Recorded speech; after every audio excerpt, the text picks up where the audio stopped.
Hello, my name is Steve Rolls. I'm the Senior Policy Analyst for the Transform Drug Policy Foundation, a UK-based charity and NGO seeking more just and effective drug policies in the UK and around the world. Thank you for this opportunity to address the CND today. More and more jurisdictions are implementing or actively exploring the legal regulation of cannabis markets for non-medical or recreational adult use. For the UN drug control institutions, this is not an issue that can be marginalised or ignored any longer as somehow being the action of a rogue jurisdiction.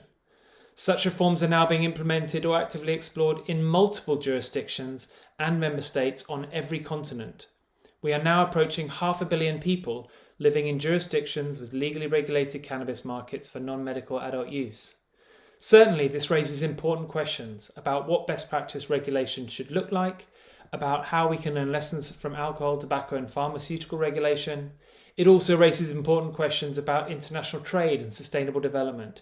And of course, it raises a series of questions about the future of the UN Drug Control Treaty framework itself. The global consensus around prohibition of cannabis for non-medical use is now decisively fracturing. The trend towards formally regulated markets is accelerating as more and more jurisdictions critically evaluate the failings of the past and the growing evidence that responsible regulation, done right, can help deliver on the treaty aspirations to protect and enhance the health and welfare of humankind. It is this inescapable reality of accelerating change in our approaches to cannabis regulation that must be the basis of discussions in high-level multilateral forums moving forward. Certainly, the cannabis debate remains challenging and contentious, often characterised by strongly held and polarised positions. But if the CND and other relevant UN institutions cannot meaningfully engage with the reality of change already happening around the world, then they will forfeit their ability to influence and guide the reform process in ways that can support our shared aspirations of the UN Charter and of the Sustainable Development Goals. As the UNODC has noted, the drug treaties are not written in stone. A range of mechanisms exist for the treaties to evolve and modernise in response to changing circumstances, to new evidence and to shifting political realities. That there is the need for such evolution and reform for the treaties could hardly be clearer than on this issue, where many member states have already felt compelled to move, albeit reluctantly, into situations of technical non-compliance with specific treaty obligations. The possible pathways for such a modernisation process have been detailed in numerous civil society voices and reports. They include options for individual member states, such as a withdrawal from a treaty or withdrawal and reaccession with a reservation.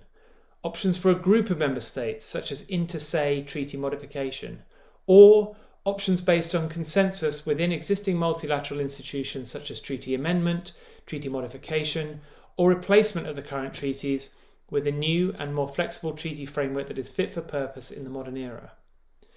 In what are essentially uncharted waters in the history of international drug control, it is not clear which path to modernisation we will ultimately adopt. But if the CND does not engage with this vital discussion and instead continues to entrench around inflexible and condemnatory positions of the past that no longer meet the needs of a growing number of member states, the international drug control system risks drifting slowly into irrelevance as more and more member states unilaterally, or acting in concert, distance themselves from its rigid rules. On the important drug-related issues of the day, citizens and member states rightly look to the CND and UN institutions for normative guidance. This much-needed leadership cannot be achieved through entrenchment and finger-wagging.